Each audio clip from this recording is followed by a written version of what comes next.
mulai sekarang materi pertama kita tentang berpikir kritis. Mengapa kita perlu berpikir kritis? Nah, ini ada, kalau ini jawaban-jawaban yang sifatnya analisis. Kira-kira apa sih yang membuat kita butuh berpikir kritis itu? Apakah tidak bisa berpikir kritis itu otomatis saja kita mikir biasa saja kayak orang-orang lain? Toh semua orang juga berpikir. Apa ada orang yang tidak berpikir hidup di muka bumi ini? Semuanya juga berpikir. Kalau tidak berpikir, dia tidak bisa hidup selayaknya seorang manusia. Tapi kalau kita renungi, ternyata berpikir itu sesuatu yang sifatnya kompleks, tidak sesederhana yang kita bayangkan. Ya, secara otomatis kita bisa berpikir, tapi nanti ada banyak problem, banyak masalah yang memerlukan perenungan lebih dalam. Tidak bisa dijawab dengan berpikir sambil lalu otomatis saja. Perlu tahapan-tahapan, perlu proses-proses. Itu makanya para ulama juga banyak yang menyarankan kita belajar ilmu alat. Di antara ilmu alat itu ilmu mantek, ilmu cara untuk berpikir. Saya kalau di kelas kadang-kadang memberi contoh, kalau kita tidak belajar logika, penyimpulan kita bisa salah loh. Dari logika yang sangat sederhana saja, misalnya kita kan sering memberi contoh bahwa semua manusia mati, saya manusia, maka nanti saya mati. Ini simple. Cara berpikir seperti ini kan nanti kita sebut silogisme. Ini contoh paling sederhana. Tapi misalnya contohnya saya ganti, ini kesimpulannya bisa membingungkan. Misalnya semua bapak adalah laki-laki, saya laki-laki. Oh, itu kalau pakai teori tadi kesimpulannya berarti kalau begitu saya bapak. Ini loh, itu kalau tadi kok rasanya benar, tapi kalau yang ini kok rasanya ganjil ya. Semua bapak laki-laki, saya memang laki-laki, tapi kan tidak mesti saya bapak. Salahnya di mana? Yo, ini ada kaidah logika yang dilanggar. Jadi ngertinya dari mana? Yo, teman-teman belajar lagi tentang logika. Ini salah satu sebenarnya ilustrasi bahwa lo berpikir itu juga harus ngerti caranya, ngerti jalannya. Oke, itulah antara lain gunanya berpikir kritis. Nah, di situ saya tulis ada beberapa alasan kalau mau dicari mengapa kita butuh berpikir kritis. Yang pertama, berpikir itu sifatnya eksistensial. Keberadaan kita sebagai manusia itu di antara kunci pencirinya dengan semua makhluk hidup yang lain adalah kemampuan berpikir. Nah, ini berarti penciri utamanya manusia itu berpikir. Sehingga kalau manusia kehilangan kemampuan berpikirnya, dia berada dalam bahaya.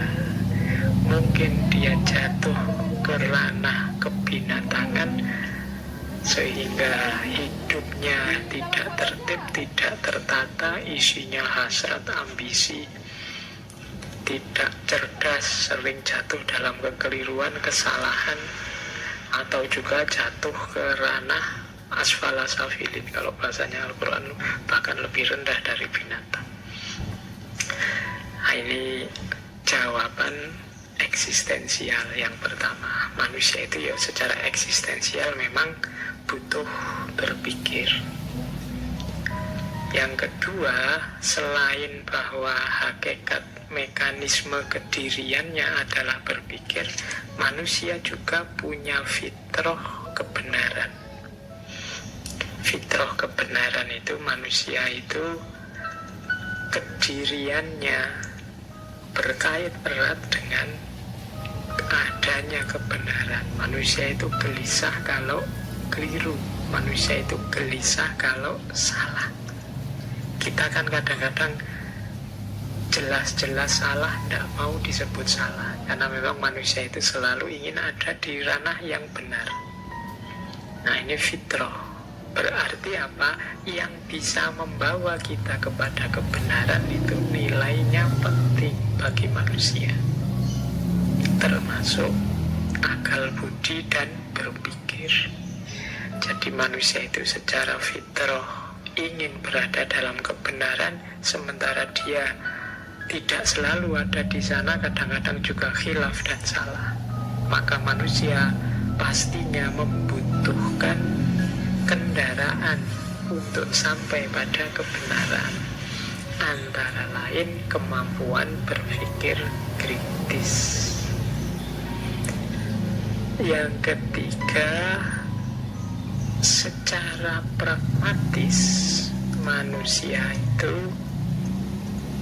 membutuhkan berpikir untuk hampir semua wilayah kehidupannya.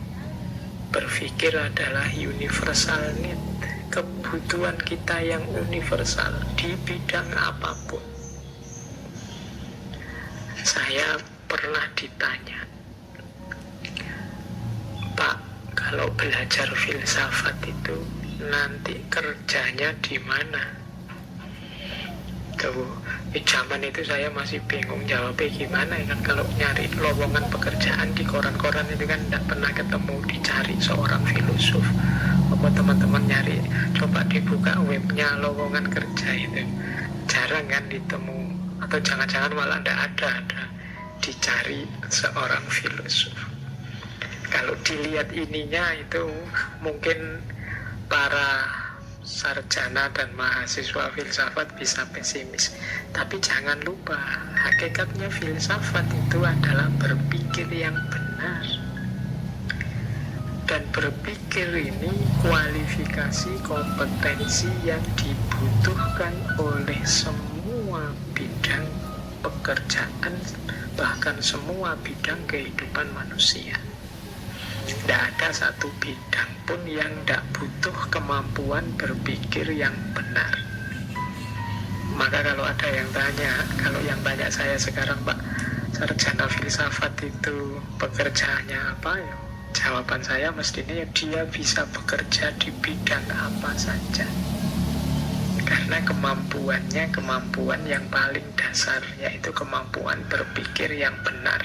Dan semua bidang pekerjaan yang membutuhkan kemampuan berpikir yang benar, sehingga dia disebut universal need. Nah, ini kalau ada yang tanya ya, mengapa kita butuh berpikir kritis? Ya karena setiap bidang pekerjaan, setiap dimensi hidup kita membutuhkan tanggapan kemampuan berpikir yang benar. Yang keempat, mengapa kita butuh berpikir yang benar? Karena hidup ini dinamis, hidup ini plural, macam-macam. Satu kebenaran mungkin cocok di sini, tidak cocok di sana. Cocok sekarang, tidak cocok untuk besok. Sehingga manusia tidak bisa berhenti di satu titik kebenaran. Dia butuh terus-menerus mengolah kebenaran itu agar senantiasa sesuai untuk hidupnya. Berarti berpikir kritis itu kebutuhan manusia untuk beradaptasi dalam hidupnya. Kalau dulu memang cocoknya begini, tapi sekarang tidak bisa lagi begini, harus begitu loh. Kemampuan seperti ini kan namanya kemampuan berpikir kritis. Kalau dulu yang seperti itu diperbolehkan, dianggap benar, tapi yang kalau sekarang tidak lagi, situasinya berubah. Kalau dulu kita rajin silaturahim, menemui saudara-saudara kita langsung ke rumahnya masing-masing, salaman, pelukan, cipika-cipiki, itu kelihatan menyenangkan, membahagiakan, indah, sesuatu yang dianggap positif, benar. Tapi sekarang zaman pandemi, Ya kalau bisa tidak begitu lagi. Kalau kita nekat kemana-mana silaturahim terus ketemu teman salaman cium tangan cibika-cibiki dan seterusnya, ya resikonya bisa dibubarkan polisi, bisa akhirnya kita kena corona. Situasinya berubah, tanggapan berpikirnya juga harus berbeda. Ini namanya berpikir kritis. Itulah mengapa kita perlu berpikir kritis. Yang kelima, berpikir kritis itu berhubungan dengan kemampuan kita untuk berefleksi. Berefleksi itu merenungi kehidupan kita, dan kemampuan refleksi nanti berkait dengan pengembangan diri. Bagaimana kita hidup semakin baik, semakin baik, semakin baik. Ini perlu kemampuan berpikir yang mendalam, yang serius.